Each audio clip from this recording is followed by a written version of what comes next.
Have any questions? We will take a few questions. Lisa Caton is handing out feedback forms and pens. If you would please take a moment to complete that, we would really appreciate it, because your feedback is very valuable to us in working to improve the quality and make sure we're providing the right kind of sessions for you. So maybe Abby, gentlemen, can you come over here, and we'll just, if you have questions, just ask them. I will repeat them for the benefit of the camera.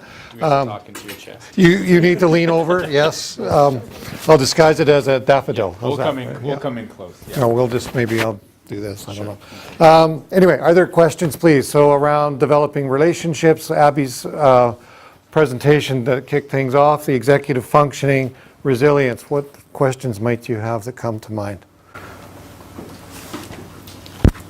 How do you deal with adverse childhood experiences? Like kids that come from there, who from 0 to 6 might have had those experiences, and then their executive functioning and all that kind of stuff really will not develop at the same rate as someone that comes from a home that has, hadn't had those experiences. So just to repeat the question, it was around how do you deal with those individuals, those students that come to the school who have already experienced some form of trauma or delayed executive functioning development, and how do we make sure that their needs are being addressed? Sure, so I'll start with that. So we do know that adverse childhood experiences, or ACE scores, have a really strong effect on executive functions. But we also know that when we're doing interventions to support executive functions, those students with the weakest EFs gain the most benefit. But just like with every intervention for EF or every support that we have, not everything works for everyone.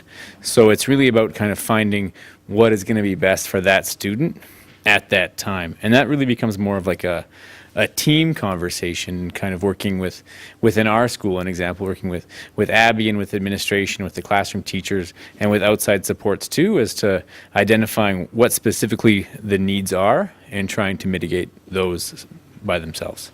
How would you even know, like you have kids that might be acting out or having issues and that, but how would you even know that history if you don't do an ACE score for these?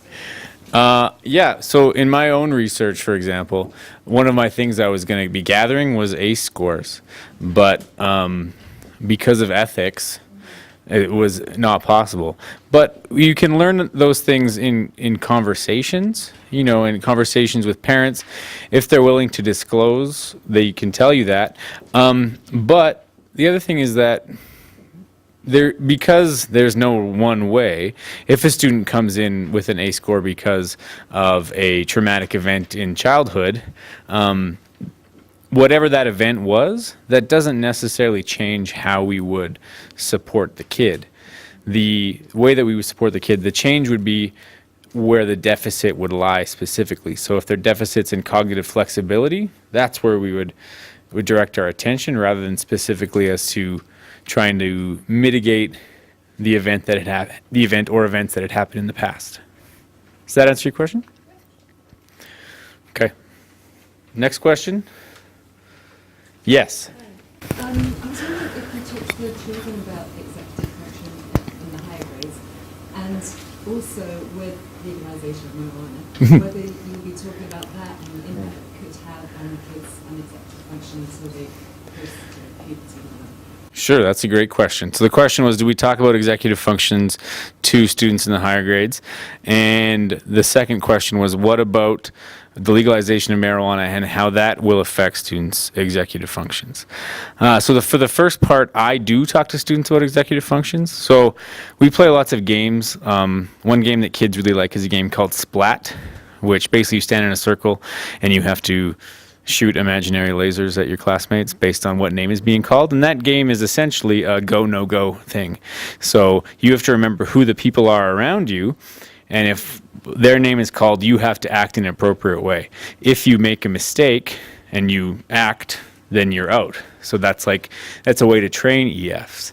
Similarly, we'll play a game called Catch, where if you throw the ball at someone and you say catch, they're not supposed to catch it. They're supposed to just let it bounce off their chest. And if you say don't catch, they're supposed to catch it. And The students who struggle with EFs, they hate that game because they're like, you told me to catch, but I can't catch it. But so having those conversations and being clear, like we're trying to talk to you about, like cognitive flexibility. If you're playing a game where suddenly you need to sort based on shape as opposed to color, I think it's useful to have those conversations and talk to students like, why is this challenging? What strategies could you use? I didn't talk specifically in working memory about the difference between visual spatial working memory. So that's what you're kind of envisioning in your head when you're doing, like, for me anyway, when I'm doing a mental math problem, I look at it in my head. That's visual spatial. Some people use what's called a phonological loop, which is they're rehearsing it in their head. So first I will multiply 7 by 4, and then I will carry the 2 over there. Do you know what I mean? So those are two elements that I would also talk to students about kind of in terms of rehearsal. Now, in terms of medical marijuana and EFs, I don't think we've talked about that as a staff yet. No, but I'm going to pass this one over. It's my area of expertise. Not really. No, I'm just kidding. We're definitely, because of the legalization aspect, and it's not going to be legal for any of our students. So that part doesn't change the way we're going to approach our education around drug use and abuse. But the legalization does put it more into the category of alcohol use, and we know that it's going to be accessible in different ways. And so we're definitely addressing that on a couple of levels, just in terms of our health education and also in terms of our policy for students around drug and alcohol use and what that's going to involve. So there's going to be information coming forward in the spring around that for sure. Any other questions? Yes, Chris. So it's probably just me, but I had troubles understanding how we expect someone to be, a student to be resilient if they don't have the executive functions. Because it sounds, just based on what the way you made out our students to be, like they're crazy, they'll calm down. And yet, then you're saying they could be resilient. And it seems like you want both at the same time. I'll start. Finish up. Sure. So I think what I was trying to say in terms of the development of EFs is going to follow this typical trajectory where by the time kids typically hit in their 20s, they level off and start to really kind of show that understanding. That doesn't mean that we're like, all right, go hog wild. We're still, as parents, that's where we are giving that guidance and tying into what Chris had said about letting students, don't remove the situations from them or letting them have the consequences of their actions and decision making. So the point I was trying to make wasn't that we should just accept that they're going to make some bad decisions and then move on. It's more of how can we as parents give that guidance to help them work through their decision making. And if they do make bad decisions, let them own it.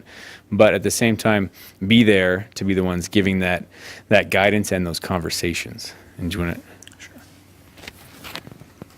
And another possible point to add to that is kids involved, say if we classify them in the special education realm, some of them are incredibly resilient because every day is hard for them.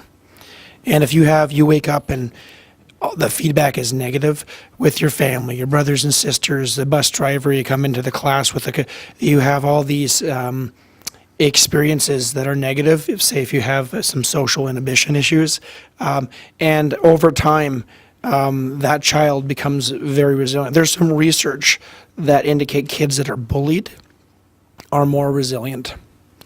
However, we do know there's a fair amount of research too and how damaging that can be. But kids that typically struggle, they develop resilience. It is a process. The question is how much is enough, right? Where you don't want your child always to be in a situation where they're suffering and there's negative feedback all the time. So that's when we need to look at accommodations and what we can do to help in the classroom and then in life too. Like you would, if your child has problems with, I'd say social awareness, and you put them in a situation where they're a part of a large group that has a lot of busyness, that can be problematic. Maybe they need to go to a smaller group or an individual activity, and then they graduate to bigger activities as they get more competent in that area. And so that's why it's hard to have a one-size-fits-all approach to kids.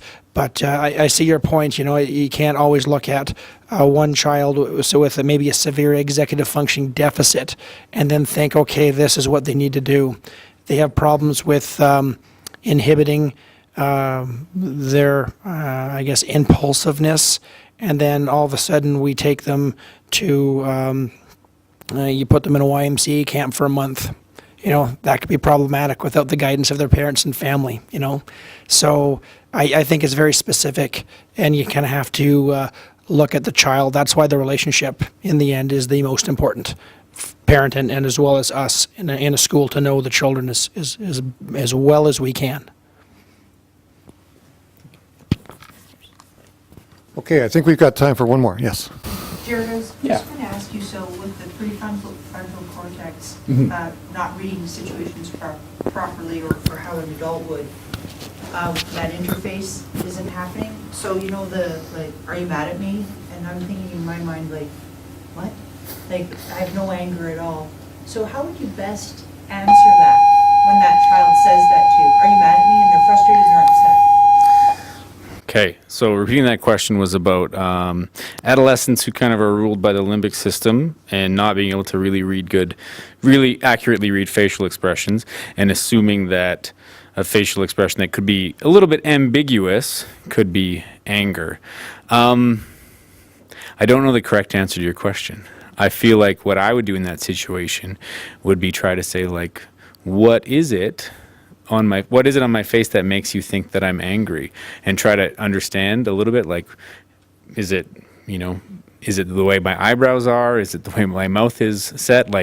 For me personally, the staff will appreciate that my tone always, people think I'm mad a lot because of the way that I talk, but I'm not. I'm just this is my voice.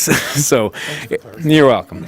So I have to ask people what is it about the way that I'm saying things that's going to make you feel like I'm angry? So that would be where I would start, but I really don't know the appropriate way to deal with that. But to somebody else who's got a teenager.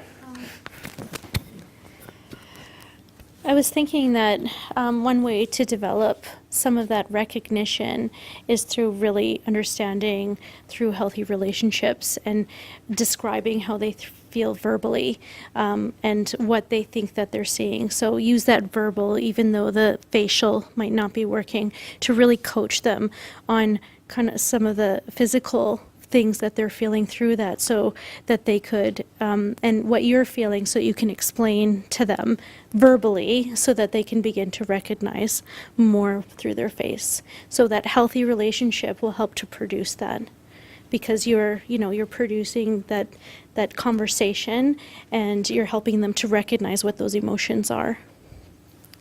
Yep. Thanks. And maybe to provide another resource that I think is really good. There's this researcher named Ross Green, and he looks at collaborative problem solving with students and kids. And he's identified about 24 lagging skills in children that he likes to work with and to identify, and one of them is self-other awareness or perspective making. And that's exactly what you work on as a teacher or the parent. And so if the self-other awareness is an issue, so a really compassionate, emotionally charged child, that would be easy to find lots of instances where to examine in a kind of a metacognitive way self-other awareness, how you feel when you feel. If you have a child that I find, if it's more on the spectrum of autism, you need to move more to an academic, cognitive prefrontal cortex perspective taking. Okay, what do you think your perspective is? What is their perspective? What indicators would you have that he has that perspective, if say it's a disagreement? And for the more emotionally sensitive kids, it's self-other awareness and reading body language, reading facial expressions, those types of things, because some kids are very good at that. They don't know it though, but you can help them with that. And the hyper-aware kids too, we find is almost, I don't know how to say this, dull to try and not everyone not everything's about you. Not everyone notices you got the red shoes on today. So, but some kids do come in to school where they feel there's a spotlight on them, and it's explicit training that that's not the case. And that does take time. It's a process. But Ross Green has some excellent stuff. His website is called Lives in the Balance. And it's out of Maine. And he's has this very simple system. And it's based upon dealing with explosive children, really angry, emotionally charged children, and some that are violent. And it's just a respectful dialogue. You engage with them, and it really helps them to use their prefrontal cortex. And the process is essentially EF training. All right. Just being mindful of the time, we were scheduled to wrap up at 8:30, and it is 8:30. So on that note, I'd like to first of all thank Trevor Shaw for filming this evening and getting all of this ready for us. We're going to upload this to our website along with the PowerPoint presentation. So if you'd like to refer back to it, or if you know of somebody that couldn't make it this evening, they will be able to have access to that by early next week, we hope. And other than that, if you have any other questions, it's the rental groups have to leave. Okay. That's their signal. It's our signal too, actually. But and if you do have other questions, please feel free to email any of our presenters this evening, and they will be happy to answer your questions as best they can. So on that note, thank you all very, very much. Oh, sorry. Oh, yes, sorry. Before we go, we do have further sessions in the Parent Summit series coming up. So mark your calendars. January 24th is the cyberbullying presentation with Constable Carter Ducheney from the Calgary Police Service. That is going to be a really informative session that Constable Ducheney will put on. February 24th, 22nd is Unselfie, and that is going to be Unselfie. It's a book study. You're going to be getting information about that. If you wish to participate, you can actually get the book online. You can get it digitally, or if you wish, you can go and purchase a paper copy. So it's going to be like a book club kind of thing. That's going to also be a social event. There will be an open bar. What? Not an open bar, that's where we pay for it. No, cash bar, that's the word I'm looking for. What are we doing? Got that? Cash? No, edit, stop. Okay, rewind, and that's going to be a fun night. Just bring money. February 22nd. Yeah, no camera. And finally, on April 19th, we are having a symposium on place-based education for parents. That'll be on the evening of the 19th, which is going to be after our big powwow, which is taking place the afternoon of April 19th at Mount Royal University. And we're doing that in conjunction with the Satina Education Department. And the following day is a professional development day, and their staff and our staff are all here for a full day of place-based education training. So that is going to be also really linked into the Expo program and what we are doing in terms of moving the school forward in that experiential education model. Lisa, Caden, anything else? Got it? Okay, perfect. Ignore that bar stuff. Well, don't bring it up. I feel like that guy on Faulty Towers. All right, well, have a safe drive home, everyone. Thank you so much for coming out this evening.